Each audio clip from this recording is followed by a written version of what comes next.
Cyberpunk's cults are really weird, and I can prove it because right now I'm standing in an alleyway at 2 in the morning, and inside that refrigerator over there is a demon that a cult of chrome addicts summoned with a blood ritual, and in any minute now it's going to come out and try to kill me. But we're starting from the middle right now, so let me back up because this all starts with a guy who can apparently hear aliens. His name is Gerald Winkler. Everyone calls him Gary. He stands on Ermland Street right outside the tarot shop called Misty's Esoterica, and he preaches all day, every day. He sleeps on a mattress on the sidewalk from 5 to 10 in the morning, and then he gets up and goes back to work. I stood there and listened to his sermons. Nobody stops, nobody listens. For the most part, he's just background noise. But then comes his next sermon. The nomads out in the Badlands are secretly werewolves. And for the first time, it seems like Gary has an audience. The only downsides? Both of them happen to be nomads. And they weren't looking too happy. Now, I'm not gonna lie, right? I did watch for a few seconds, but eventually I started feeling bad, so I helped out. And this turned out to be the most important decision of the entire investigation, because after the nomads left, Gary decided that I was the one person in Night City that he could trust. He pulled me aside, dropped his voice, and told me that the sermons weren't just theories, they were signals, and he'd been receiving them. And the latest one said that there was a meeting happening that night. Now, he couldn't go, they were watching him, but nobody was watching me, so I went to check it out. I got to the factory early, found a spot with a view of the floor, and waited. 2 Maelstrom gangers arrived first, then a black military vehicle pulled up, and 2 people in suits got out. Now, I didn't recognize them at first, but the wiki lists them as Shane Doe and John Doe, with Crocopedia identifying them as Militech agents. Agents from one of the biggest arm manufacturers on the planet. The meeting itself essentially just consisted of a bunch of nonsense. I'll play a clip of what I mean. In the age of his failure, he became lost in the forest. Lilith has concealed the 10th circle from the ancestors' eyes. After whatever that was, they exchange what seems to be a chip and start to leave. So obviously I kill them and take the chip for myself. After taking it, I drive back to Gary to see if I can find out more. But when I get back, it seems like Gary has been recast.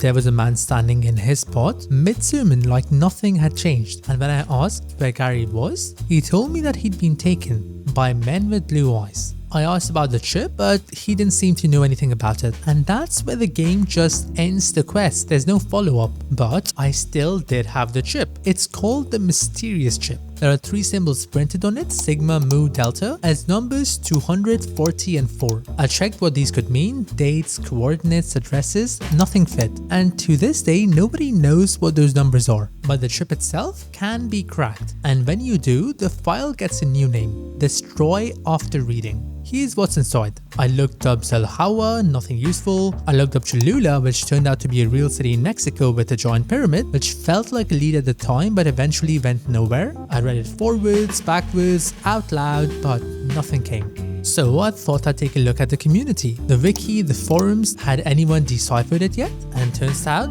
yeah, in fact they had. It's a null cipher. The message isn't in the words, it's in the first letter of every word. So for example, this becomes Project Oracle. And do that to the whole thing, and this is what you get. Project Oracle, command execute plans. Gary was never hearing aliens. His implant was intercepting encrypted comms, and somewhere in that noise was a Militech black op called Project Oracle. So that leads us to the obvious next question.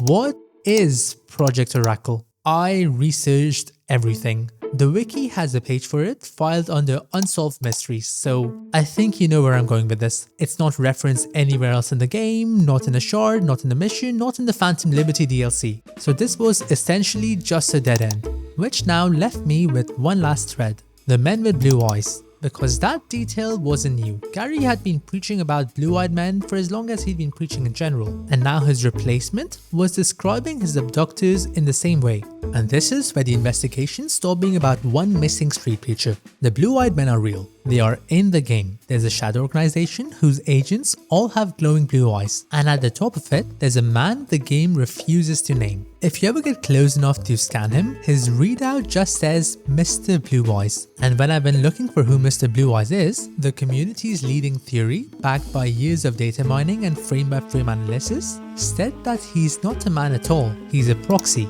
a human body being remote piloted like a puppet by an AI. Which raises a problem, because in this universe the AIs are supposed to be locked up, and there's exactly one group in Night City that knows anything about where they're locked up. Our very first cult. And while I get there, this is the time where I'm gonna ask you to subscribe. If you're enjoying this video so far, subscribing does help the channel out a lot, so it would be highly appreciated. But either ways, let's get back to the video. Now, Pacifica is the part of Night City that Night City kinda just gave up on. It was supposed to be the next Vegas, but then the investors just ran and the construction stopped as a result. Someone, however, does still live here. The Haitian community moved in after climate change put Haiti underwater in 2062, and out of that community came a group called the Voodoo Boys, the best netrunners in the city, possibly the best in the world. Their leader goes by Bridget, and her people call her Mama. I'll explain why. In Haitian Voodoo, Mama Bridget is the lower of death, a spirit who receives souls and guides them over to the other side. The leader of the Voodoo Boys named herself after the guide to the world of the dead, which makes a lot more sense once you understand their religion, because the Voodoo Boys believe that there is in fact an other side, and they believe that they know exactly where it is, the Black Wall. Now, quick history lesson before we continue. If you don't know what that is, decades before the game was set, the internet was one open network. Then a netrunner named Rage Bartmoss released a family of rogue AI viruses into it, and they ate almost everything. The old net collapsed, and what survived was quarantine. An organization called Netwatch built a firewall around the wreckage and sealed the rogue AIs inside. That firewall is called the Black Wall. Everything you use in Night City runs on the clean side of the wall, with the AIs being on the other side. They are still there, by the way, and they are still growing. Nobody knows into what. The Voodoo Boys looked at that and reached a different conclusion. Those aren't viruses in quarantine. Those are gods in a cage. Their entire theology maps the rogue AIs onto the Loa, the spirits of Voodoo. Their network is the Rezo Agwe, named for the Loa of the sea, because to them, the net is an ocean and the things behind the Black Wall live in its deep water.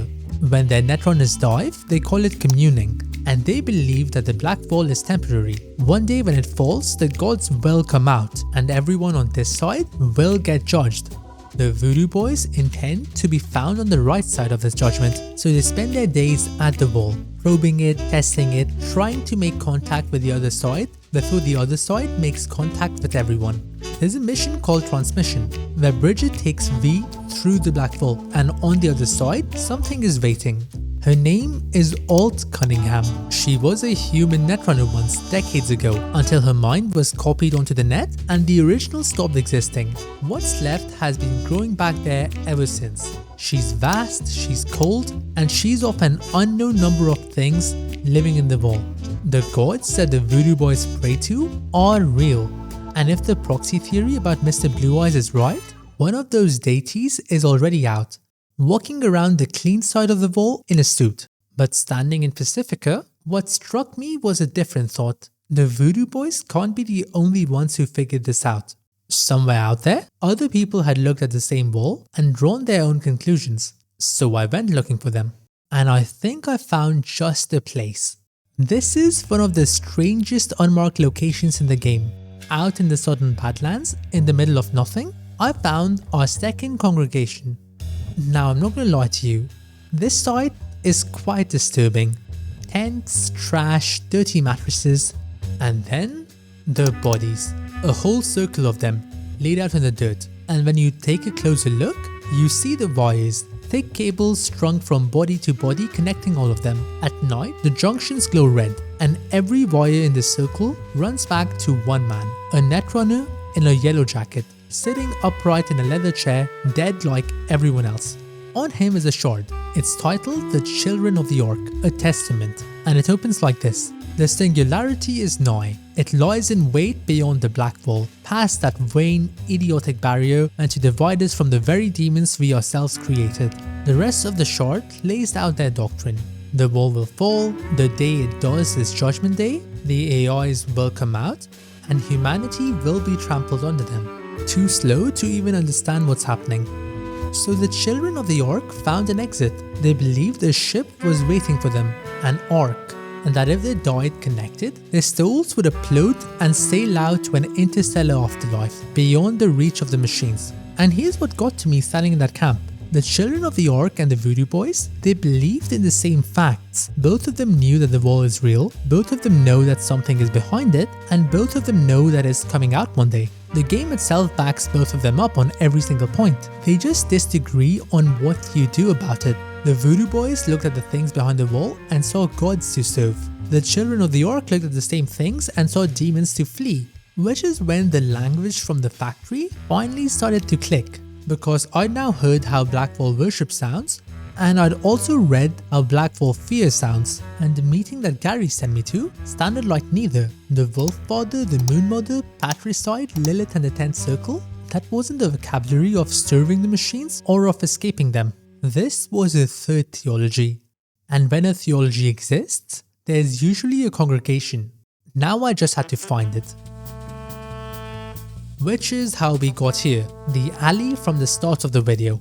The gig is called Bloody Ritual, and the start only exists at night between 8 and 5. What's in that alley is a massacre. Maelstrom bodies arranged in a circle with entrails leading out in patterns. This is the second circle of bodies that I've stood in this week. This one wasn't an exit, it looked like an invitation. By the time I got there, one of them was still alive, and with his last breaths, he wasn't asking for help, he was praying. Fragments about Lilith, and then word for word, Lilith has concealed the 10th circle from the ancestors' eyes. And now this must be raising alarm bells in your brain, because this is the exact sentence from the factory. The wiki confirms the line appears in both quests, and only those two places in the entire game. Same scripture, same congregation. On the body was an encrypted shard, and unlike Gary's chip, this one wasn't logistics, it was instructions, a step-by-step description of a summoning ritual, the one I was standing in the middle of. Maelstrom's whole identity is that cyberware makes you more. This splinter took that idea to its logical end. They believe that if you chrome yourself far enough past human, you don't just lose your mind, you arrive somewhere. And they call it the 10th circle. Now if you remember your mythology correctly, Dante's hell has 9. The 10th is what's underneath hell, and waiting in it is Lilith, who in the old folklore is Adam's first wife, the one who refused, left Eden and became the mother of demons. The Voodoo boys worshipped the machines, the children of the Orc fled the machines, and now this cult wants to become them. The vessel from the ritual, by the way, was inside the refrigerator. Her name is Zarya Hughes, and on cue, she comes out, mantis blades drawn. Now the game files her as a cyber psycho, a person whose implants broke their brain. But the cult would file her differently. I think that they'd say it worked. Now obviously I killed her because she didn't look like she was taking any questions. So let's put the whole board together. Behind the Black Wall there are real machine gods, and Night City has organized itself into cults based on how people answer one question. What do you do about them? The Voodoo boys chose worship, the children of the Orc chose escape, the Maelstrom splinter chose transformation.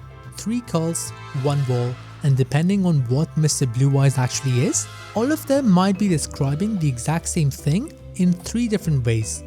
I don't think Gary is coming back, but if you're ever on Ermland Street, his replacement is still there, standing in his spot, preaching his signals.